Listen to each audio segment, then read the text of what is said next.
Huwag mong husgahan ng isang tao bisa uri ng kanyang trabaho. Katulong man yan, karpintero, basurero, o kahit ano pa ang trabaho, basta marangal. Dahil hindi naman batayan ang trabaho para respetuhin mo ang isang tao.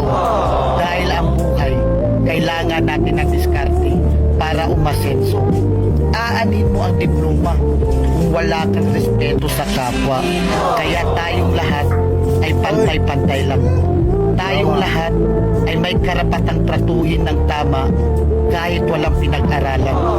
Tandaan natin, kahit ano pang kurso ang natapos mo, kahit ano pang diploma ang hawak mo, kahit mayaman o mahirap ka lang, lahat tayo kapag namatay, iisa lang ang titulong diplomang nakaukit sa lapida natin.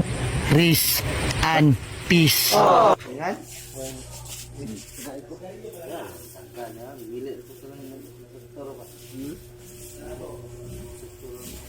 Wala kay barong mo yung makahanghang ka na.